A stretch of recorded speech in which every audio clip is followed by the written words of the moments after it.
আজকে সকালে ঘুম থেকে উঠে তাড়াতাড়ি গোসল করে বাড়ি থেকে বের হলাম। তারপর আমরা একটা টাটা সুমো ভাড়া করে এয়ারপোর্টের উদ্দেশ্যে রওনা দিলাম। গাড়িতে উঠেই গান চালিয়ে পুরো জার্নিটা বেশ উপভোগ করছিলাম। পথে বেশ কিছু জ্যাম ছিল। জ্যাম পার করার পর দেখলাম এয়ারপোর্ট আর মাত্র 10 কিলোমিটার দূরে। এরপর আমরা ফ্লাইওভারে উঠলাম। সত্যি বলতে ফ্লাইওভারে গাড়ির ধারে বসে সবকিছু দেখতে আমার ভীষণ ভালো লাগে, তাই সেই মুহূর্তটা বেশ উপভোগ করলাম। অবশেষে আমরা এয়ারপোর্টে পৌঁছে গেলাম। পার্কিং লটে ঢুকতেই একটা সুন্দর প্লেন চোখে পড়লো।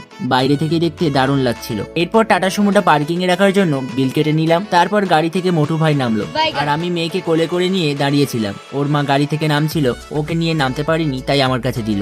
আমরা পার্কিং থেকে বের হয়ে ওপরে গেলাম, কিন্তু সেখানে আব্বুকে খুঁজে না পেয়ে আবার নিচে নেমে এলাম। এরপর 1 নম্বর কাউন্টারের দিকে যেতেই অবশেষে আব্বুকে দেখতে পেলাম। প্রায় 2 বছর পর আব্বু বিদেশ থেকে বাড়ি ফিরলো। আব্বুকে নিয়ে আমরা আবার টাটা সুমোতে উঠে বাড়ির উদ্দেশ্যে রওনা দিলাম। ফেরার সময় আমরা সবাই খুব ক্লান্ত হয়ে পড়েছিলাম, তাই আর ভিডিওটা কন্টিনিউ করতে পারিনি। আজকের ভিডিও এখানেই শেষ করছি। ভালো লাগলে লাইক, কমেন্ট আর শেয়ার করতে ভুলবেন না। দেখা হবে পরের ভিডিওতে। টাটা।